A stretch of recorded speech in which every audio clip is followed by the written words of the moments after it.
Muy bien, buenas noches. ¿Cómo están? ¿Bien? ¿Cómo andan? ¿Bien? ¿Cansados? Miércoles, el tren venía lleno. Pero por la gracia de Dios hoy podemos estar acá, en la iglesia. En esta sede, como decía Aldo, se achicaron las sedes de las preliminares de las conferencias, pero nos convocan esta noche a estar acá, el Señor, y estudiar este tema. Entre las canciones, la introducción que hizo Aldo, estaríamos satisfechos, pero quisiera que abramos la Biblia en 1 Timoteo, capítulo 3, primera carta del apóstol Pablo a Timoteo, capítulo 3, versículo 15. Y reflexionar acerca de este pasaje. No quisiera moverme tanto de este pasaje, pero que en esta noche podamos reflexionar acerca de lo que el Señor tiene para cada uno de nosotros con este tema de la misión de la iglesia en este presente siglo XXI. Ese es el tema general, la misión de la iglesia en este presente siglo XXI, y el subtema es baluarte y sostén de la verdad. Ahora, hay palabras que condicionan el título que antes de introducirnos en la palabra de Dios me gustaría detenernos, porque hay palabras que son condicionantes. La misión, la palabra iglesia, la palabra baluarte y sostén de la verdad. Ahora, ¿cuál es la diferencia entre visión y misión? Los que tal vez trabajaron o trabajamos en alguna empresa, esto está bien ahí marcado en los cuadros, cuál es la visión de la empresa. Bimbo tenía una visión que se renovaba cada 5, cada 10 años, y la visión nos lleva a donde queremos ir, pero la misión es cómo vamos a ejecutar esa misión. La visión era tener alimentos al alcance de todos, saludables, poco probable, esperando lo del pan, pero la misión era después llevarlo a cabo con buena logística, con precios baratos y demás. Ahora, la visión, para entenderlo, es dónde queremos ir. Y la misión es cómo vamos a ejecutar, cómo vamos a llevar a cabo eso. La misión responde a cómo alcanzarás dichos logros que te planteaste en la visión. En la Gran Comisión, los estudiosos dicen que se mezclan estas dos cosas. En la visión de Dios podríamos decir que, ¿cuál es? Está en distintos pasajes. Bueno, Pedro dice que el Señor retarda su venida para que todos procedan al arrepentimiento. En Tito encontramos que la gracia de Dios se ha manifestado para salvación a todos los hombres. Esa es la visión. Pero la misión es cómo vamos a llevar a cabo, y el Señor nos dice, por tanto vayan, prediquen el Evangelio, bauticen, enseñen. He aquí yo estoy con vosotros todos los días hasta el fin del mundo. Ahora, acá hay dos realidades y dos funciones. Las dos realidades son la iglesia y la verdad, que tanto hemos cantado en esta noche.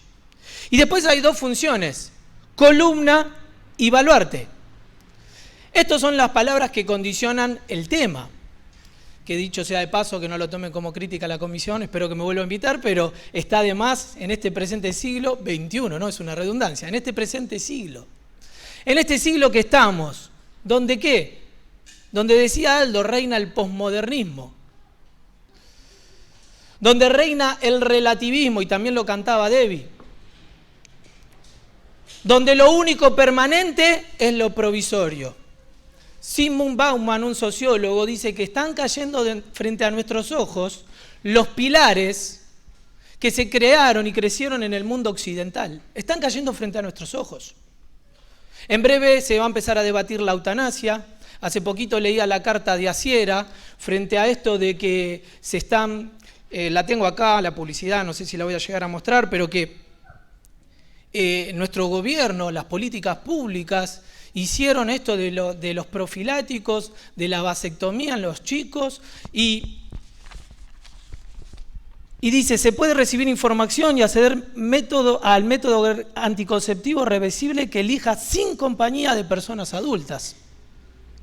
Y ponen énfasis, no lo pude imprimir a color, pero ahí dice, el negrito está en donde pone énfasis, sin compañía de personas adultas, 13 años, para que se aprueben los métodos anticonceptivos. A partir de los 16 años, además se puede acceder gratis a métodos anticonceptivos permanente, ligadura y vasectomía.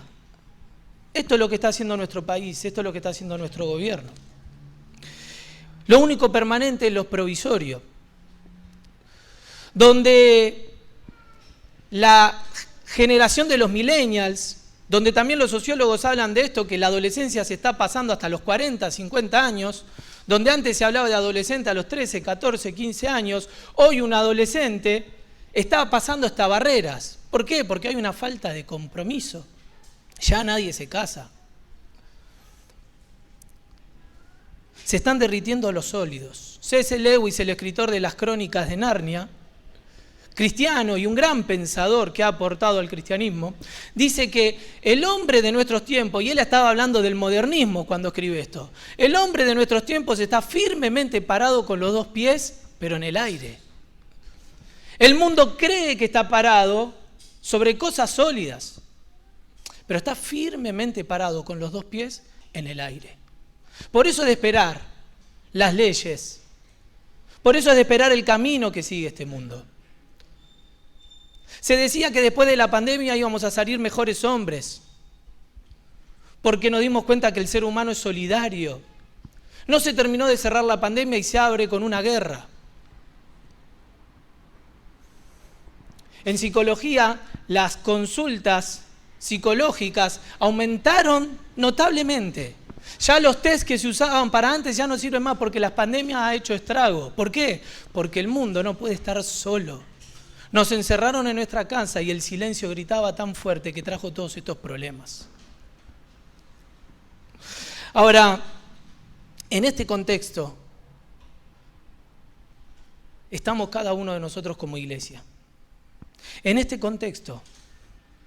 Y Pablo, después de haberle hablado de la oración, de las cosas que tenía que ordenar Timoteo en Éfeso, del ministerio de la mujer, después de hablarle de los requisitos para el obispo, para el diácono, llega al capítulo 3 y le deja este pasaje a Timoteo, que es el que vamos a leer. 1 Timoteo 3:14, vamos desde el 14.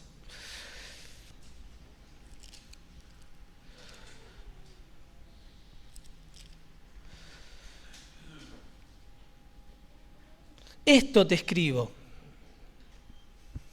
Los estudiosos dicen que esto no es simplemente lo que viene hablando para atrás, sino lo que habla en toda la carta. No es todo lo que te mencioné que le hace todo este repaso, sino todo lo que escribe en la carta a Pablo le dice, esto te escribo.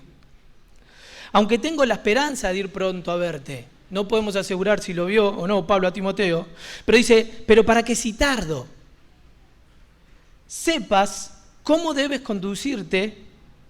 Este era el propósito de la carta, que sepas cómo conducirte en la casa de Dios. Hay una forma de cómo conducirse y cómo debemos andar en la casa de Dios. Pero no es el tema que lo convocan esta noche, sino que yo me quisiera frenar y tocar 3 puntos brevemente de la parte que viene acá. En la casa de Dios, que es la iglesia del Dios viviente, columna y baluarte de la verdad. Y ahí después se empieza a hablar del tema del misterio de la piedad. Pero hasta acá, casa de Dios, que es la iglesia del Dios viviente, columna y baluarte de la verdad. Y ver 3 cosas rápidamente. En primer lugar, ver la pertenencia. Pablo le dice casa de Dios, iglesia de Dios. Se repite 2 veces. Que es la casa de Dios y que es la iglesia de Dios. En primer lugar, ver la pertenencia. En segundo lugar, ver la profundidad. Pablo le dice, el Dios viviente. Y vamos a ver un poquito por qué le dice eso. En estos 2 puntos tal vez vayamos más rápido, pero en el tercero, con respecto al tema que nos convoca, quisiera detenerme un poquito más. Y el último es el propósito. Dice, columna y baluarte. La pertenencia de la iglesia. La profundidad, le dice Pablo, de la iglesia. Y uno de los propósitos, porque no es el propósito único, sino algunos propósitos que aparecen en este texto es que es columna y baluarte, o fundamento y sostén, como dice en la publicidad, de la verdad. En primer lugar, pertenencia. Ahí leímos que dice casa de Dios. ¿Qué es la iglesia de Dios? Y hermanos, con total humildad quiero hablar. Ser cristiano no es hablar a Cristo, sino es vivir a Cristo. Y esto fue la revolución de la iglesia primigenia. Tal vez las primeras palabras que escucha ex Saulo y el apóstol Pablo que está escribiendo esta carta a Timoteo, tal vez las primeras palabras que escuchas de Ananías, ¿saben cuál fue? Hermano Saulo. Hermano Saulo. Porque aquí en la iglesia se caen todas las barreras. Se caen en Cristo.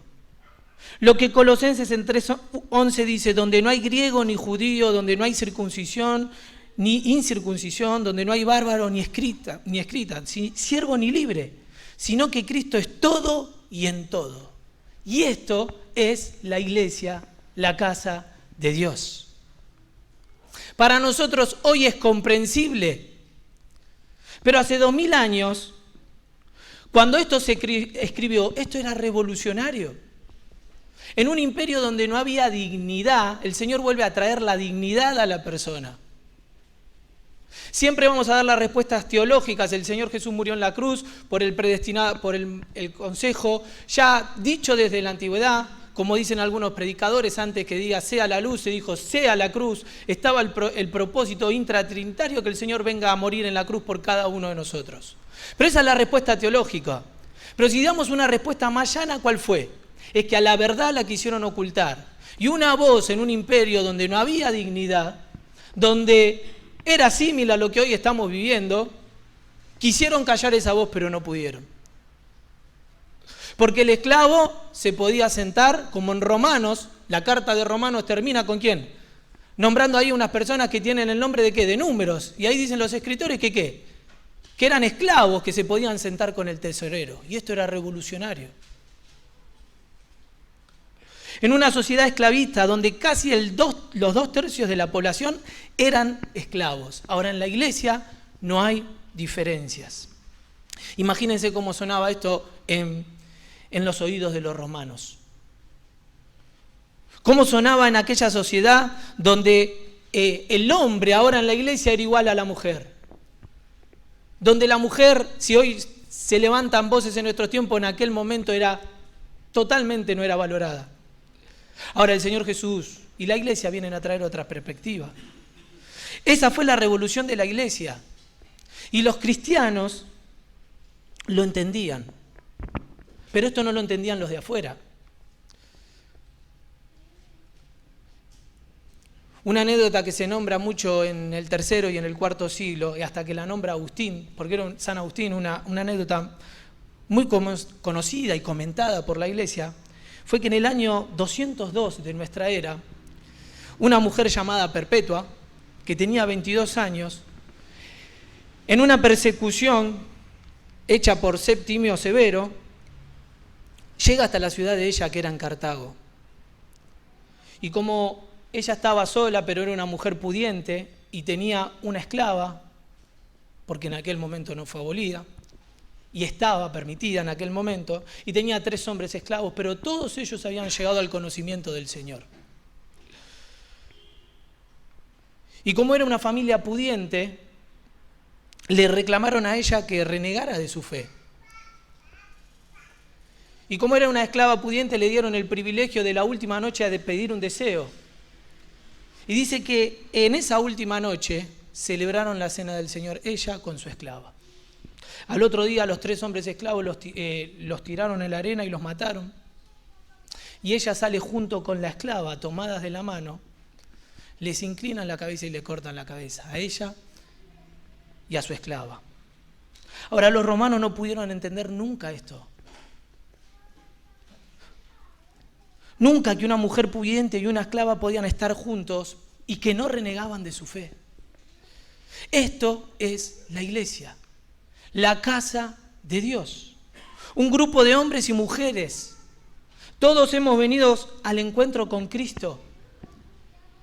Y nos dolemos con el dolor del otro, nos ponemos contentos con la alegría del otro y con el sufrimiento del otro, porque esto es la iglesia.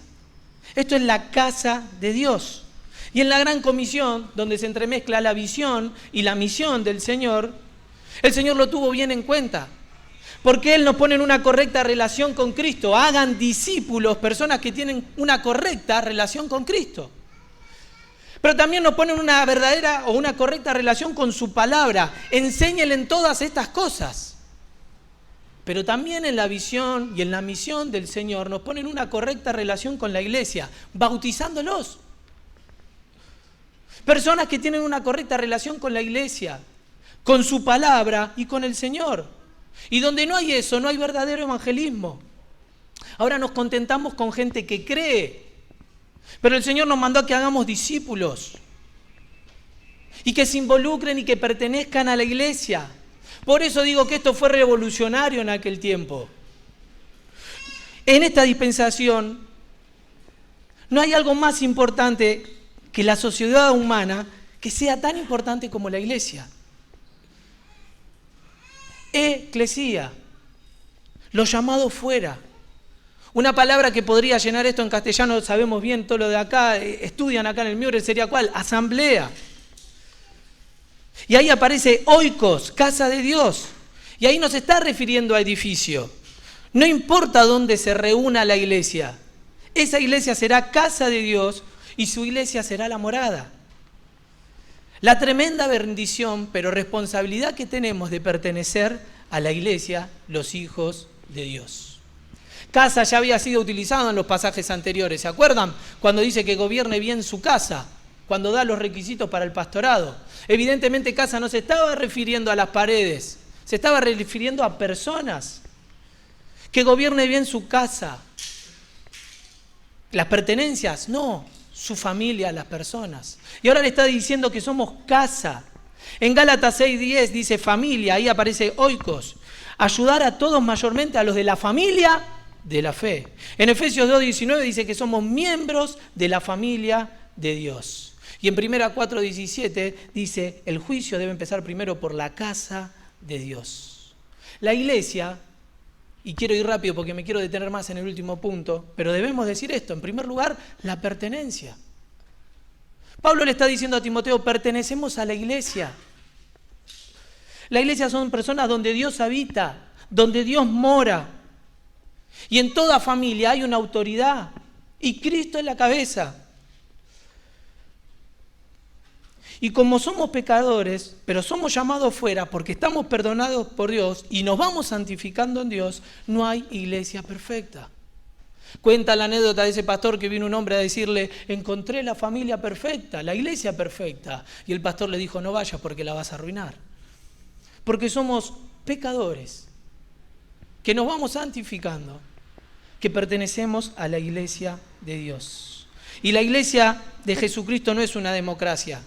Esto lo deja bien en claro bien Pablo.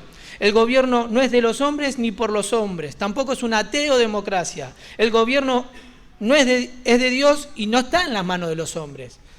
Es una teocracia porque el Señor de la iglesia es el Hijo de Dios y la conduce el Espíritu Santo. Hechos 17 dice que Dios no habita en templo hechos de manos. Y en 1 Corintios contamos que nosotros, o ignorás que nosotros somos templo del Espíritu Santo. Y muchas veces lo damos como un trato personal a ese pasaje. Pero dice, el que lo destruyere.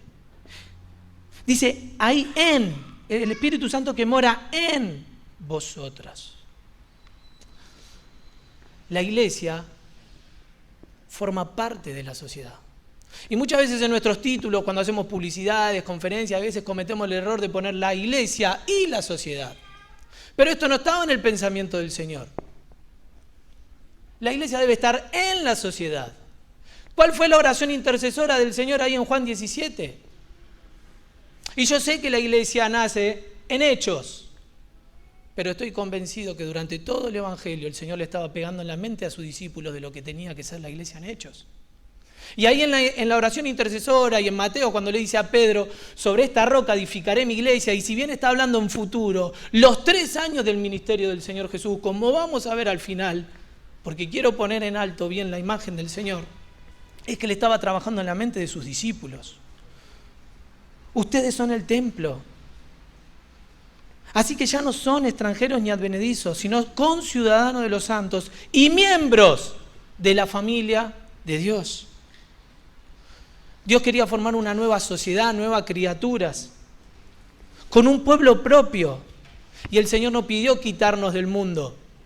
Como algunos en aquellos momentos tenían una actitud evasiva, que se fueron a los montes a vivir alejados.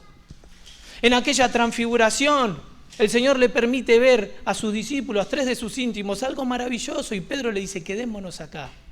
Pero se escucha una voz del cielo que le dice a él oír. Y pasajes siguientes los hacen bajar y le dicen, esta es la realidad. Que se van a encontrar con personas que tienen demonios, que sufren. Y esta es la realidad, Pedro. El Señor no pidió quitarnos del mundo, sino que nos libren del mal. El Señor lo definió de esta manera: estamos en el mundo, pero no somos del mundo.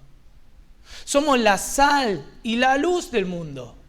2 elementos que no agreden, pero que dan sabor, que condicionan. Hermano, hermana, ¿sos sal? ¿Somos luz? Parece exagerado ese pasaje en Mateo 5, ¿no? A veces desde nuestra perspectiva, vosotros sois la luz del mundo. ¡Qué grande queda el mundo! Una ciudad sobre un monte no se puede esconder, ni se pone debajo del almud. Pero cuando lo leemos en retrospectiva, el pasaje, por lo menos en mí, cobra más sentido. Porque dice, ustedes son la luz, empieza con un hombre. Así alumbre vuestra casa. Y cuando alumbre tu casa, va a estar iluminando la ciudad y estarás iluminando el mundo. Por eso la importancia de entender que la iglesia la conformamos cada uno de nosotros. Que somos sal, que somos luz. El Señor lo definió de esta manera: están en el mundo, pero no son del mundo. Ahora, la pertenencia de la iglesia. Ahora, en segundo lugar, la profundidad. Dice que es la iglesia del Dios viviente. 2 Corintios 6:16 dice, porque vosotros sois el templo del Dios viviente. Habitaré y andaré entre ellos y será mi pueblo. Dios viviente dice en este pasaje. Ahora, hay una conexión en este pasaje. No es que está de más. En primer lugar, Pablo lo lleva a Timoteo a ver la pertenencia, pero en segundo lugar le quiere mencionar la profundidad. ¿Por qué dice del Dios viviente? Porque en Éfeso era un lugar donde había idolatría a más no poder. Dioses muertos. Y Pablo le dice a Timoteo, no olvides la propiedad de la iglesia, que es la casa de Dios, que es la morada de Dios, pero en segundo lugar le da la profundidad, que es la iglesia del Dios viviente. Porque el Dios vivo está edificando su iglesia. 1 Tesalonicenses 1:9 dice, como os convertiste de los ídolos a Dios para servir al Dios vivo y verdadero. Ahora, hermanos, somos parte de algo fantástico. Hermanos, lo único que sigue en pie hace 20 siglos es la iglesia. Los postulados filosóficos, las ideologías humanas, me anotaba, los proyectos políticos han fracasado, todo ha generado expectativas y se derrumbaron por su propio peso. Todo empezó como novedoso, como atractivo, pero todo ha fracasado. El humanismo está mostrando a las claras de que el fracaso del ser humano, que la solución no la puede dar el hombre, ni está dentro del hombre. Pero Lucas termina el libro de Hechos diciendo que la palabra y su líder avanzaba sin impedimentos. Porque Jesús dijo, yo edificaré mi iglesia y las puertas del Hades no prevalecerán contra ella. Pablo le estaba diciendo a Timoteo, el Dios viviente. Por eso después le va a terminar nombrando las columnas y baluarte. Porque había una diosa, la diosa Diana, que tenía un templo, ¿sí?, de 127 columnas.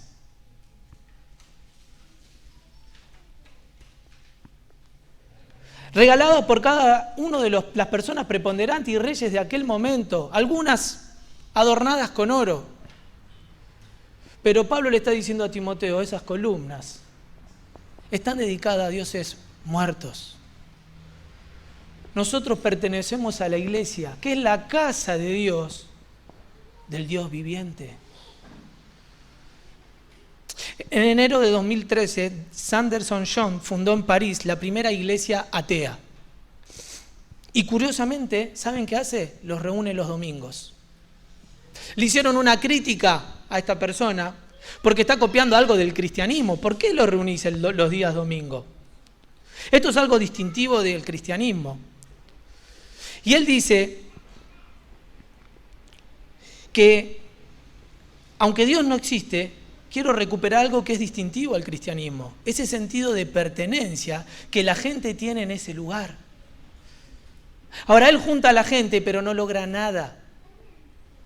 ¿Por qué? Porque le falta la vida a esos templos.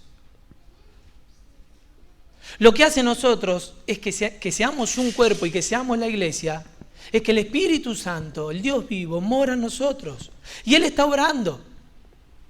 Por eso es la iglesia del Dios vivo.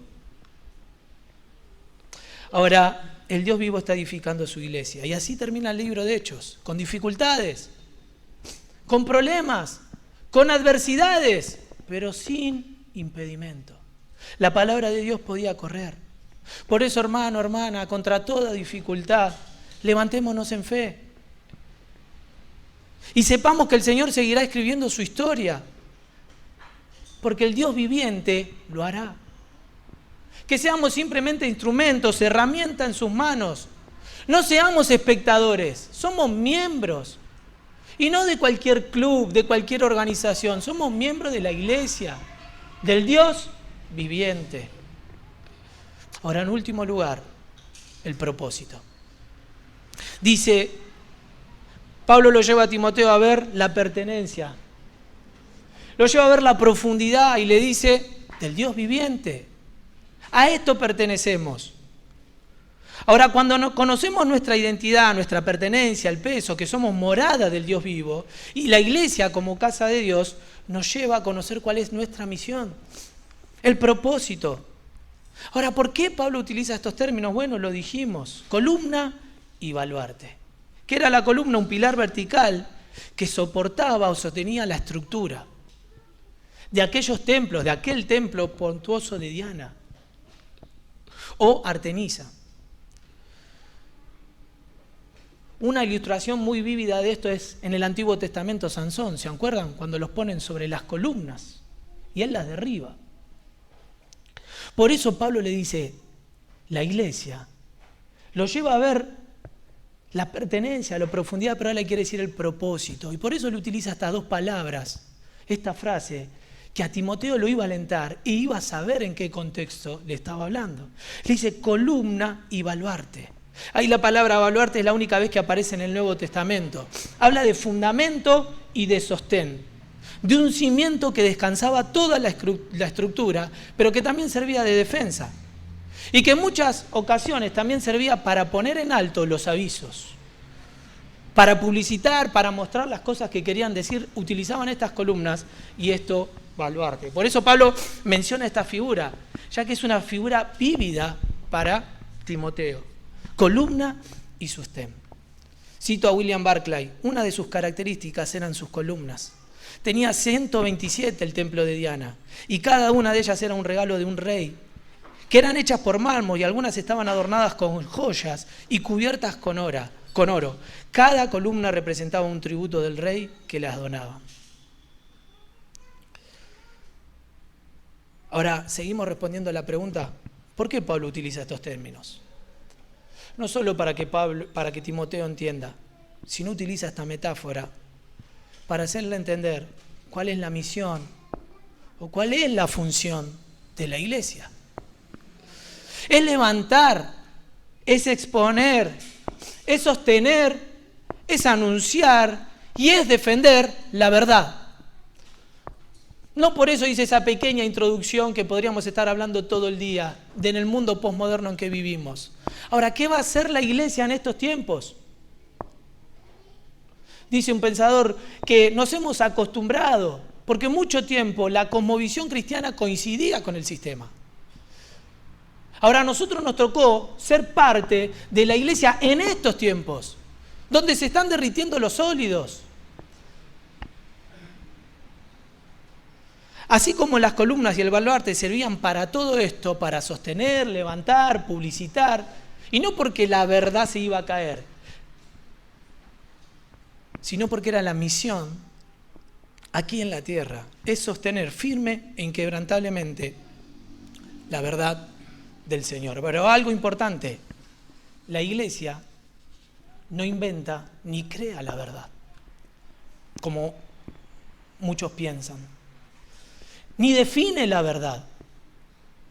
El origen o fuente de la verdad no es la iglesia, sino es el Dios vivo y verdadero, nuestro Señor Jesucristo y su glorioso Espíritu Santo. La Biblia, la palabra de Dios es antes. Juan 14:6 dice, yo soy el camino, lo cantamos. No dice soy un camino, soy una verdad. Yo soy el camino, la verdad y la vida. Nadie puede ir al Padre si no es por mí. Juan 17:7, en esa oración intercesora, el Señor le dice, santifícalos en tu verdad, tu palabra es verdad. Y en el pasaje que hemos leído, pero en 2 Timoteo, que tiene la misma cita, 2 Timoteo 3:15 dice, toda la escritura es inspirada por Dios y es útil para enseñar, para redarguir, para corregir, para instruir en justicia, en verdad, a fin de que el hombre de Dios sea perfecto, enteramente preparado para toda buena obra. Hermanos y hermanas, ¿tendremos que darnos cuenta de la importancia de estudiar profundamente la Biblia? La verdad. Porque tal vez no nos hemos dado cuenta que nosotros tenemos una cosmovisión como cristianos. ¿Qué es una cosmovisión? Una forma de interpretar el mundo. Tenemos una manera de interpretar y de ver el mundo. La Biblia tiene respuestas, hermanos. Tiene respuestas a los problemas ecológicos. El tema es que hay que profundizar y echar mano. La Biblia da respuestas psicológicas en la Biblia. Estoy estudiando psicología y Freud. Es el artista, el eje de esto de revolver en el alma humana, pero revolver en el alma humana nunca va a poder sanar de raíz y en su totalidad. Ahora, la Biblia da respuestas psicológicas. Hay respuestas pedagógicas en la Biblia. Y las formas de educación están bien descritas en la palabra de Dios. Hay respuestas sociales. ¿Cómo se reparte la riqueza? ¿Saben que Suecia hace un tiempito estuvo estudiando esto? Lo del tema del jubileo. Una forma superior de manejar las riquezas, porque cada 50 años las platas volvían, ¿sí? Las fuentes, mejor dicho, la fuente de producción volvían a su origen. ¿Por qué? Porque el mundo capitalista, socialista ha fracasado. Y la Biblia da respuestas. ¿Cómo se evita la violencia familiar o intrafamiliar, como se dice ahora? Veíamos hace años de Europa estos temas, pero hoy en Argentina, hace un tiempito moría una mujer por día. Ya estamos casi llegando a 2 mujeres por día. Y la respuesta en la Biblia la podemos encontrar. El asunto es que tenemos que conocerlas, porque si no, no vamos a ningún lado. Y no solo prepararnos en Biblia, sino también prepararnos afuera para sostener la verdad. Hace poquito se daba el debate del aborto y me daba vergüenza cuando a veces los periodistas le ponían el micrófono a una persona y dice, yo estoy acá siguiendo al pastor, yo estoy siguiendo a aquella persona. ¿Y qué pensás? Y porque 1 Corintios dice tal cosa. Y ese argumento se cae por su propio peso. ¿Por qué? Porque la persona le va a decir, no creo en la Biblia. ¿Estoy diciendo que la palabra de Dios no es suficiente? No, no estoy diciendo eso, a todo lo contrario. Pero el Dios de la palabra también es el Dios de la razón. Y con la razón también podemos responderle al aborto, que es una aberración. Todas estas leyes que Dios ha puesto no solamente se pueden defender con la Biblia, sino también con la razón. Leía el tratado del presidente de Uruguay, cómo rebatió y cómo puso los no al aborto. Y lo demoró hasta que se cumplió. Pero no nombra y no cita ningún texto. ¿Por qué? Porque el Dios de la palabra también es el Dios de la razón. Identidad y misión. Columna y baluarte de la verdad. Tal vez tendremos que entender que la apologética en nuestros tiempos también pasa por otros lados. La identidad y la misión. ¿Qué estás haciendo? Me preguntaba yo, ¿qué estoy haciendo? Porque este mensaje es para mí, en primer lugar. ¿Estamos tomando en serio la misión? ¿Nos estamos capacitando dentro y fuera? Cito la frase de un pastor. No hemos leído la Biblia porque no estaba traducida, se tradujo. No la entendíamos, hicieron distintas versiones. La letra era muy pequeña. Hoy hay letra, color, del color que vos quieras. Si estuviera en el celular, decíamos, ya la tenemos en el celular y como aplicación. La poca lectura de la Biblia es por nuestra propia negligencia y pereza. Ahora recapitulemos. Yo no sé si es tan relevante la antigüedad de la iglesia, la cantidad de miembros que tiene la iglesia. No es el edificio, no son los programas, no es la tecnología que pueda contar esa iglesia. Lo más importante, de acuerdo a esta enseñanza, es que si reconocemos nuestra identidad, somos casa de Dios y en nosotros está su morada, debemos actuar en consecuencia. Ser columna y baluarte de la verdad. Por eso, hermanos, debemos entrar en una profunda reflexión. Para corregir lo que sea necesario que hay que corregir. Para que realmente podamos exaltar y ensalzar nuestra identidad y esa misión otorgada que fue por Dios. Tú, vos, yo, somos piedras vivas. Y la piedra del pastor, no dice la Biblia que es más grande que la tuya y que la mía. Cada uno de nosotros somos piedra viva, por la cual debemos sentir esa preocupación por la iglesia. Hermanos, termino. Estamos en esta sociedad líquida. El tsunami de la sociedad líquida nos está entrando. ¿Qué es lo que vamos a hacer? Y en uno de los devocionales llegaba a este pasaje que no lo tenía en cuenta. Mateo 10:27 dice: lo que os digo en la oscuridad, hablarlo en la luz. Mirá lo que dice: y lo que oís al oído, proclamarlo desde las azoteas. En una época donde no había tecnología, donde no había redes sociales, el Señor le dijo: salgan a las azoteas. Y tal vez como iglesia nos tiene que tal vez pasar esto. Empezar a conocer un poquito más lo que es el sol. A las iglesias encerradas en los templos, el Señor nos dice: salgan a las azoteas. A las iglesias aburguesadas nos dicen: recuperemos el sentido épico de la fe. Ya no se vive más la fe como una epopeya. Ahora tenemos el mandato: id y hagan discípulos. Paréntesis, que muchas veces nos quedamos simplemente en el ir. Y la gran comisión es completa. Qué triste sería llegar al cielo y el Señor nos diga: fuiste, pero te quedaste en 1/3 de la gran comisión. Tenemos el mandato: id y hagan discípulos, bauticen y que enseñen y que guarden todas estas cosas. 2, tenemos el mensaje, las buenas nuevas: id y predicar el evangelio, me seréis testigos. Tenemos el mandato, tenemos el mensaje, tenemos los medios. Mejor dicho, nosotros somos el medio. Me seréis testigos, vayan ustedes. Esta comisión no se la dio a los ángeles, se la dio a la iglesia. Ahora yo quiero terminar con esto. Tenemos el mensaje, tenemos el mandato, tenemos el medio, que somos cada uno de nosotros. ¿Será que tenemos que renovar nuestra mirada? El Señor podía mirar a la multitud y verlas con compasión. ¿Será que tenemos que renovar nuestra mirada? ¿Será que tal vez en nuestras iglesias no entre nunca alguien con un pañuelo verde?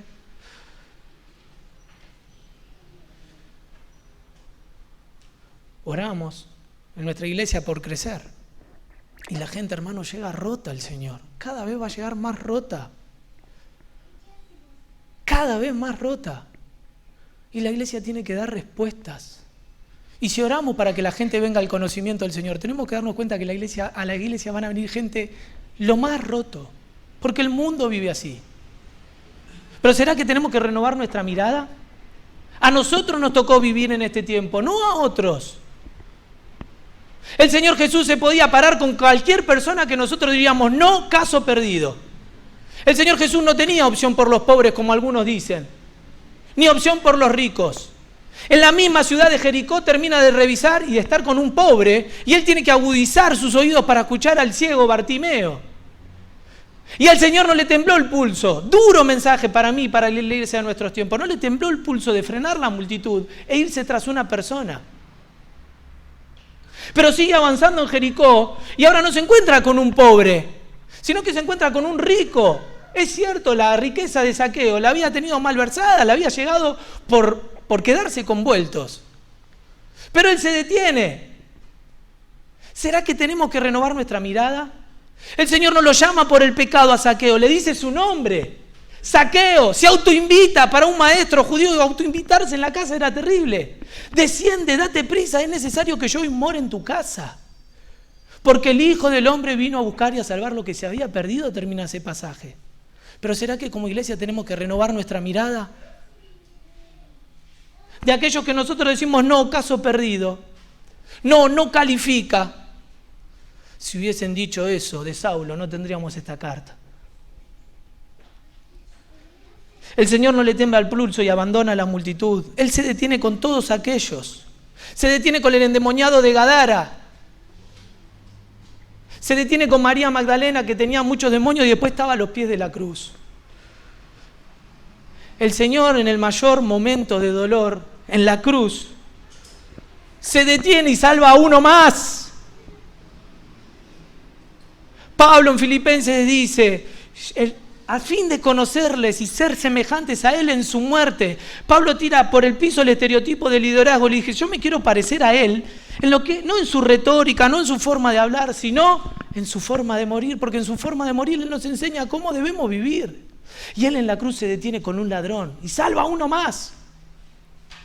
¿Será que tenemos que renovar nuestra mirada y mirar como miraba el Señor Jesús? Pero vos me vas a decir lo que te dije antes, pero la iglesia no estaba en los evangelios. El Señor habla en futuro de la iglesia. Dani, ayer Sicarelli, hablaba de Pedro y de Juan, que subían juntos a la hora de la oración. Y aprendieron del Maestro. ¿Saben por qué vinieron las multitudes? Los 5.000, porque generó tal alboroto ese cojo en el templo de la Hermosa. Tan alboroto generó que se juntaron y Pedro aprovecha la oportunidad. Habían aprendido del Maestro. En el Señor, en el momento de más dolor, ora intensamente al Padre. El Señor, del momento más dolor, salva a uno más. Qué lindo que como iglesia no podamos sentir la comunidad de los 99. Siempre falta uno. Hermanos, somos columna y baluarte de la verdad. Y yo no quise ir tanto por el tema de defenderla y demás, pero sí de que podamos vivir. El Señor Jesús era cálido. Los niños se podían acercar a Él. Ayer Dani también nos hablaba de la gran comisión y siempre la vemos como algo colectivo, pero también es grupal. ¿Se acerca un niño a vos? Yo lo pensaba en mis cultos. ¿Son cálidos mis cultos? Sin irnos por las ramas, no estoy diciendo nada. Lo que estoy diciendo, ¿son cálidos? No sé si está José porque iba a venir nuestro pastor, pero hace poquito nos dijo uno, yo vuelvo a esta iglesia por cómo me abrazaron, por cómo me recibieron. ¿Pasa un prójimo inconverso por tu iglesia y no te diste cuenta? Hace poquito estuve 1 hora hablando de discipulado en una reunión de jóvenes. Terminó la reunión, cada uno se fue con su grupito. Y entiendo, porque lo que hemos crecido en la iglesia que nos decían, andá, atendé al nuevo. Después, cuando vemos a nuestros amigos, queremos estar con nuestros amigos. Pero tener la mente de reino va a cambiar cada una de nuestras actividades. Y el nuevo hizo así, era otra iglesia. No la estoy criticando, pero le digo, qué poco se entendió el mensaje, digo. Hizo así, estuvo media hora, intentamos hablarle con Meli, pero como era un hombre, y había 5 nuevos más, se terminó yendo por la puerta. El Señor Jesús era cálido. El Señor Jesús tenía una mirada que penetraba, en donde todos veían al traidor. Él volvía a ver a una persona que podía recuperar su dignidad, que podía volver en sí. Hermanos, termino con esto. El cuadro de la balsa de Medusa. ¿Está ahí?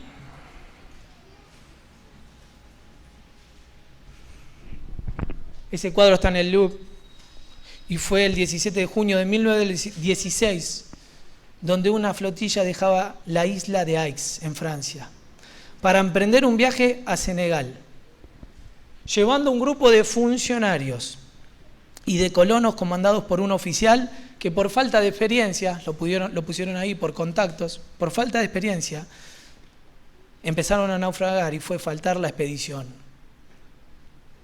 Y cuando se empezaron a ahogar, dice que esta persona agarró y se fue con los suyos. Y quedaron 149 náufragos, entre los que solamente 15 sobrevivieron a la dura prueba del mar. El hambre, la sed, la fuerte exposición al sol, aniquiló a 134 personas. Ahora, este cuadro, quería terminar con esto porque cuando lo leía y escuchaba de me llamaba la atención. Avanza un poquito más. Refleja un poco, tal vez, las personas de aquella sociedad. Y ahí en esa barca había alguien que estaba en desesperanza, con su pecho pegado en la balsa. Desesperanza. Murieron 134. ¿Seremos el próximo? En otro de los cuadros el pintor retrata muy bien a un escéptico, alguien que estaba pensando ahí en la balsa. Se puede ver su amargura. Pensativo. El pintor también retrata a alguien que quiere hacer algo, a los que intentan otra vez hacer algo. Te marqué uno nada más. Pero el pintor también retrata a uno que está allá arriba, que está en cuero revoleando su remera o su trapo, y es el que ve más allá. Y el último clic remarca que el pintor, a lo último, allá a la punta se puede ver un barquito, que era el barquito que los terminó salvando.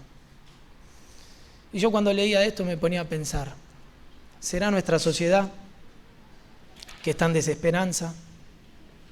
Están los escépticos, están los que intentan hacer algo y buscan, hasta propiamente a veces en la religión.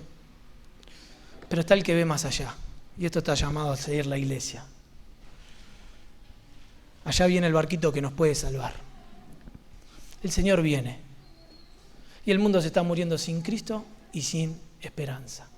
Que seamos como ese hombre, que seamos la iglesia que ve más allá, que predica a Cristo y que puede traer esperanza a una sociedad que vive desesperanzada, a una sociedad que no hay dignidad. Y decirle, Cristo murió por la iglesia. Cristo murió por vos. Ahora la pregunta es, ¿qué vamos a hacer cada uno de nosotros? Que podamos reflexionar en la misión, si estamos siendo columnas y baluarte de la verdad. Dios los bendiga.